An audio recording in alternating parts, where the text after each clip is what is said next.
Powers are born from moments of trauma. A mother losing a child can gain necromancy to bring them back, a child in an abusive family can gain invisibility to hide when needed. I am a therapist for those with powers. Tell me your power, and we'll work through the trauma that spawned it together. Story 1. I'd never seen anyone eat as quickly as Mello. I could have sworn she unhinged her jaw and swallowed the entire pizza like some kind of snake. I didn't say anything, just watching as she finished devouring the last remnants of my lunch. Guiltily, she wiped off her mouth. You said I could have some, right? It's okay? Eating lunch with my clients? Fairly standard. My clients eating my lunch? Less so, but the poor girl looked half-starved. She must have drawn too deep from herself yesterday. Yet. You like pizza, huh? Mello tilted her head, thin black hair cascading down her shoulder. Not really. It's greasy and it makes me burp. I like dumplings. I tilted my head to match her. She noticed, giggled, and tilted her head the other way. I mirrored her, and she burst out laughing. I smiled.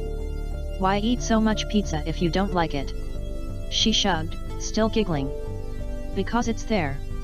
Because it won't be tomorrow. I straightened up, posture confident, and it was Mello's turn to copy me. The levity cooled, tempered, as I said, I could put it in a box for you. Boxes get lost. Could you put it somewhere safe? She tapped her belly. I already did. Okay. I took out a cooler. I'd been saving this for another client, but I'd be able to order more picnic supplies later. Mello's eyes widened as I showed her the contents: sandwich meats, cheese slices, sourdough bread, jam. But you can't fit everything in your stomach. What would you do if you wanted to take some extra home? She fidgeted. Her little legs dangled off the chair, swinging in the air. It'd get lost. Lost where? Could get lost in a storm. Her legs stopped swinging. A big storm. You know, the kind that washes away cars, and washes away streets, and you're in your room scared and it washes you away too. She bit her lip. Or it could get lost in the airport. You can't fit everything in the bags, and you don't have much that wasn't washed away, anyway.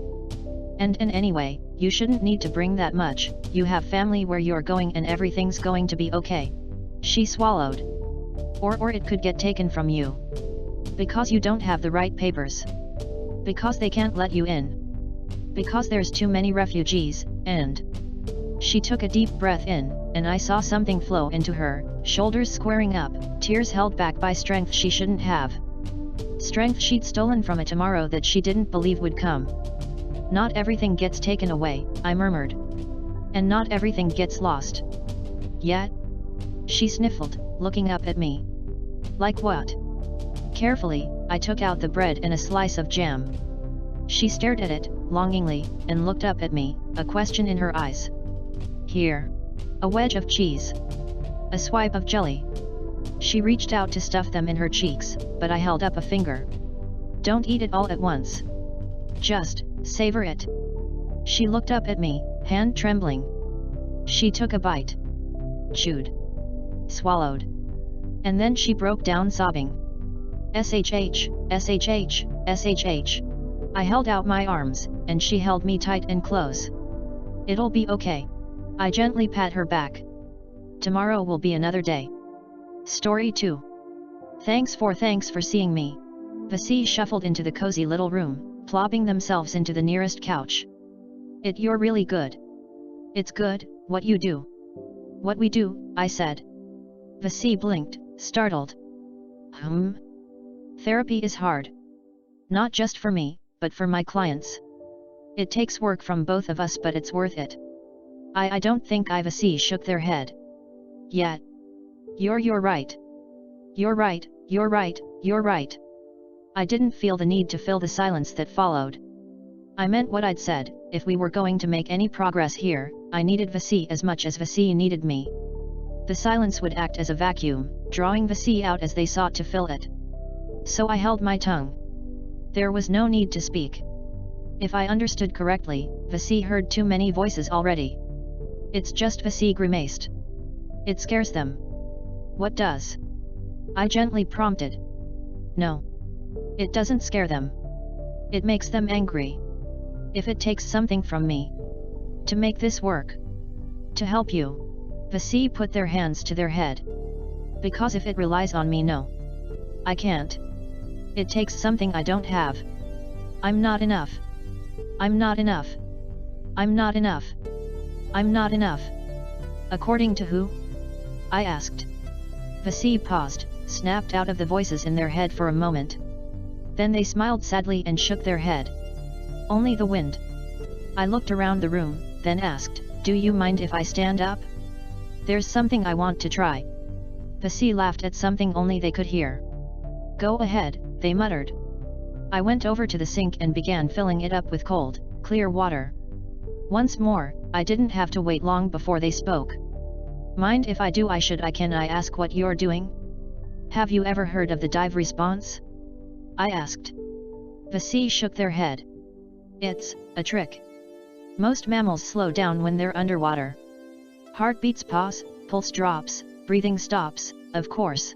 The sink was almost full. And most importantly, you leave the domain of air. The sea's gaze sharpened. The air thickened around them, and I could almost hear. Don't deserve to be free from. You'll make a mess, you'll make things worse, you're worse, you. Waste of time, waste of space, waste of air, you. The sea shuddered. I don't know if I can. You just do it for me? I shook my head. I'm not going to force you into doing anything. I told you from the start, part of it has to come from you. The sea glanced between me and the water, whispers on the wind wrapping their head. Then, all at once, they dunked their head into the sink. The shrieking voices on the wind followed them, darting like arrows into the water. Wind burst around me as the voices rippled and splashed. Never be enough, never be enough, never be enough. Should hate yourself, you've wasted yourself, wasted your life. She's watching you, watching you, watching you, watching you. But air met water and water swallowed sound, and then the sea emerged, scowling, and snapped, shut up. With a thunderclap and a wave of sound, the shrieking voices fled, leaving the sea blinking shock and water out of their eyes. Sometimes, the wind spoke to them. Sometimes, it listened. Then the sea exhaled, smiling through their veil of hair. Let's try this again, shall we? They sat down, one leg across the other, and wiped the water from their face. Thanks for seeing me. It's really good, what you do. And Story 3. Instant, I was always that odd kid out. Growing up, I didn't have many human friends, my parents were constantly working, so I was always alone. But we had a few pets, a golden retriever named Daisy, she would always snuggle up to me, a black cat named Midnight, she always came and went as it pleased, an owl in our backyard named Willow, he ate any rodents that tried to burrow into our house, and some fishes in our aquarium. So even though I didn't have any human friends, I always had my animal friends with me. Therapist, and what happened that caused you to gain your powers? Instant, I was the weird kid in school, and teens being teens bullied me for being different. I was able to handle when they just targeted me. But things change over time, they became bored of just beating me up, taking my money, and stealing my homework. One day, they decided to follow me home, I didn't realize that I was followed.